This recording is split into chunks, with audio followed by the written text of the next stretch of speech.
हमारा party office तोड़ेगा, हमारा booth capture करेगा, हमारा सब कुछ लूट लेगा, तो आपका रहने से हमारा फायदा क्या है?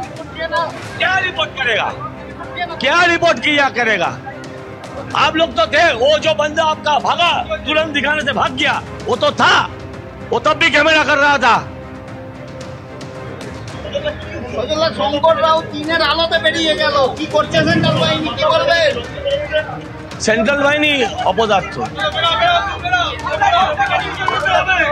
আমি আমি আমি আমি সব পরে বলবো, আগে আমি ভোট করব। আমি বুথে যাব, আমি বুথে যাব। আবার আগে ভোট হবে তারপরে, আগে ভোট হবে তারপরে, চলো চলো চলো আগে ভোট। আর কি ঠিক আছে,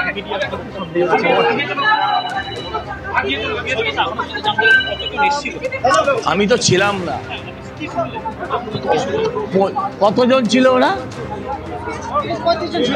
ও, তুই চলে এসছিস?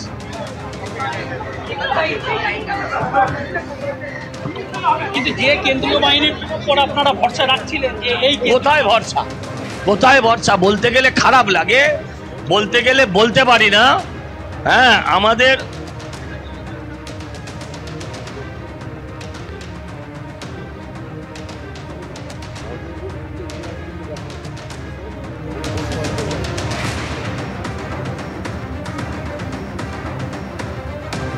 জানেন যে সকাল থেকেই বিভিন্ন ঘটনাকে কেন্দ্র করে খবরের শিরোনামে রয়েছে বরানগরে বিজেপির পার্টি অফিস ভাঙচুর, এবং সেখানে ইতিমধ্যে পৌঁছেছেন বিজেপি নেতা কৌস্তব বাগচি। সরাসরি আপনাদের সেই ছবি দেখাচ্ছি। আপনারা জানেন যে আজ দুই দফায় দুই জায়গা থেকে সজল ঘোষ তিনি দেখা যাচ্ছে যে সজল ঘোষ তিনি নিজে এসেছেন, এবং এখানে যারা বসেছিল এখানে একটি ওয়ার রুম বানানো হয়েছিল। সেই ওয়ার রুমে ভেতরে এখানে যে দেখা যাচ্ছে যে কম্পিউটার স্ক্রিন থেকে আরম্ভ করে টিভিও সমস্ত কিছু চুরমার করে দেওয়া হয়েছে, এবং তার সঙ্গে যেটা অভিযোগ রক্তাক্ত করে দেওয়া হয়েছে সজল ঘোষের যারা এখানে নির্বাচনের দায়িত্বে রয়েছেন তাদেরকে, এবং যেটা অভিযোগ সেটা হচ্ছে তৃণমূল আশ্রিত দুষ্কৃতীরা এখানে করেছেন। এবং শঙ্কর রাউত এখানকার ক্রিমিনাল, প্রধান ক্রিমিনাল।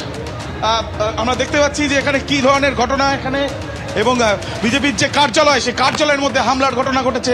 সরাসরি সেই ছবি সব ভেঙে চুরে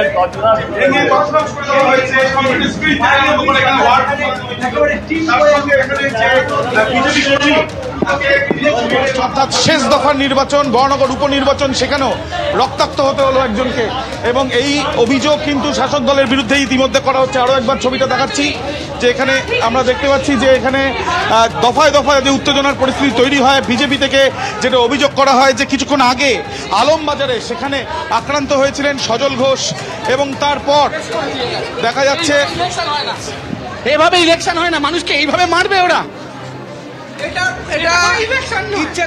এটা হন্ডা লড়াচ্ছে, কেউ জানে এটা দুষ্কৃতি। সজল ঘোষকে দুষ্কৃতি, এর জন্য আজকে তৃণমূল শেষ হবে এইভাবে।